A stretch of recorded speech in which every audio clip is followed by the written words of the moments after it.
วั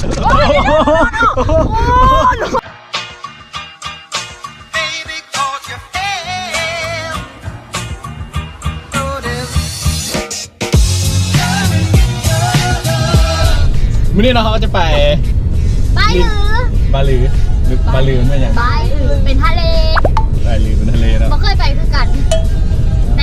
แต่เขาจะไปเบิ่งน้ำกันวันนี้แหละจะไปน้ำกันวันนี้ได้ข่าวว่าเกาหลี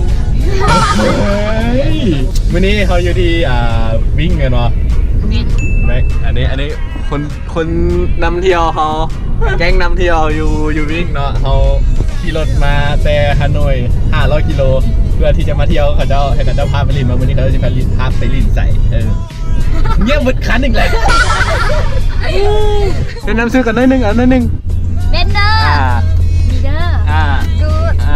หมวยคนขับรถปาจ้ามาได้ยิน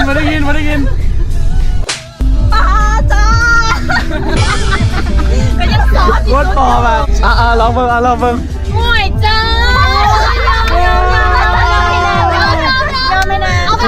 โอเคเราจะไปเลย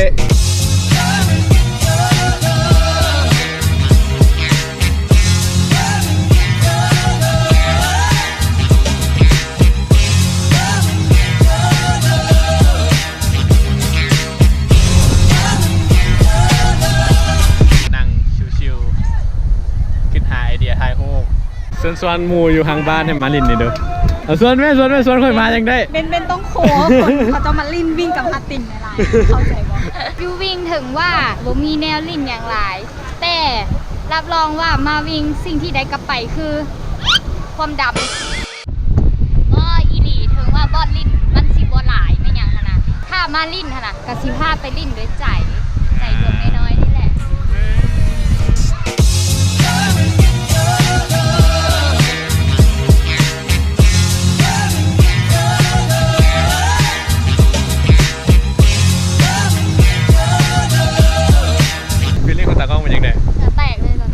ไปลินทะเลแล้วเขาไปตากล้องรู้สึกยังไงรู้สึกทุบออกมาอย่าด่ากูเลย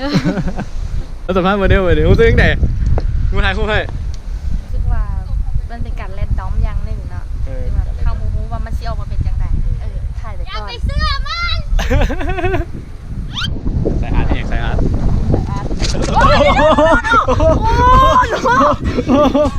ดีๆได้มือไอ้เหี้ยบุรีเพิ่งเอาเดี๋ยวได้บุรีพามือได้ได้จีมูเมื่อได้อยู่ดีบายแล้วก็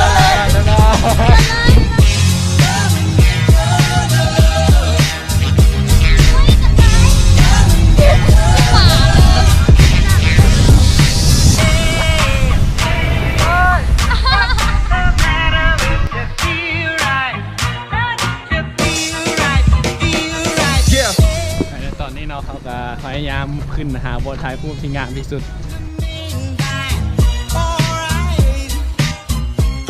ถึงได้พี่เสื้อสมุดโกรธเหลือใจเด้ถึงตัดภาพมาที5 อย่างว่าป่าเนี่ยมันเป็นแบ่งทางคอมเมนต์จริงอันนี้เป็นเอาคนละเข้าใจเอาง่ายแบบว่าขนมเจ้าแป้งว่าขนมเจ้ายีหลีแดกมันคล้ายๆคือปันแตกเขาปันแตกกับภาษาเวียดอีบันเนี่ย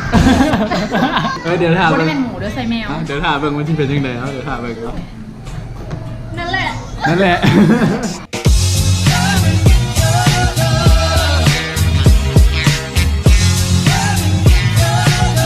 โอเคมาที่2แล้วครับท่านที่2นี่มันท่านอย่างเจจ้าน้ำหวานแบบเวียดนามสไตล์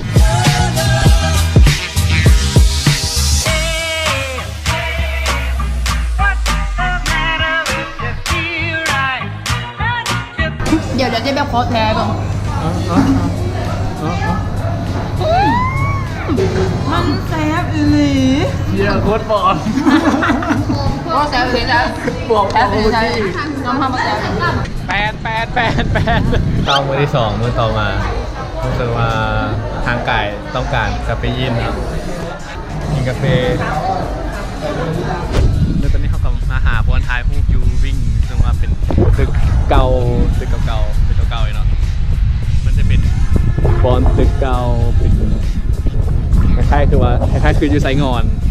ที่เขาเจ้าอาศัยอยู่บ้านเก่าๆวัฒนธรรมเก่าๆบนเก่าๆอย่างอยู่นี่มันมีเนาะมันจะอยู่แจกถึงๆคนแล้วตอนนี้ก็จะเขาใกล้ถูกแล้วกันถึงก็จะมีบ้านคนสนุกสมัยตะกี้มาเที่ยวนี่รู้สึกว่าอากาศมันเป็นใจเป็นเชื้อทานตั้งแต่มาแล้วโอ้ what the fuck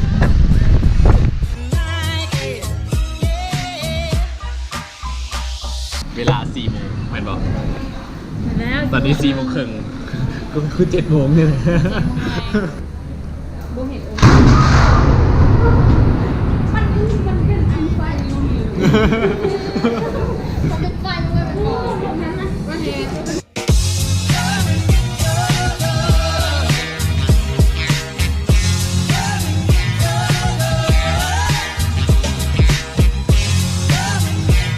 ิวชั้น 2ก็จะเป็นประมาณอยู่ในดงในป่าชั้น 8ชั้น 2ของห้างห้างอยู่ชั้น 7แล้วนี่ชั้น 8ของห้างขึ้นมานี่ก็จะเห็นวิวได้อ้อมเมืองเลย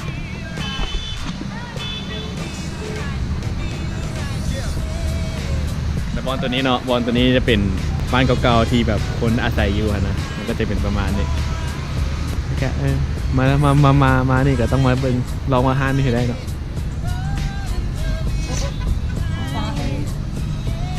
หวยจ้าไปแล้ว เกิดเป็นเชื้อทามขึ้นหลายอย่างหลายมื้อนี้ทั้งคนตกไปดับไม่ได้กินเลย ไม่ได้กินเลยมิดว่าจะไปกินแหนมเนืองก็แต่ก็ไปดับอันนี้ก็เปลี่ยนอาหารมาอาหารใหม่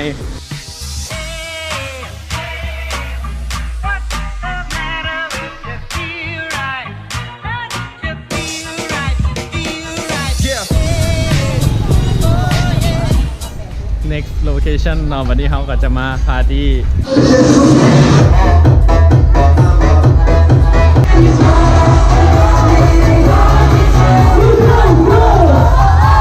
หลังจากที่เขาแห้งเอาแล้วเสียงแหบเมื่อย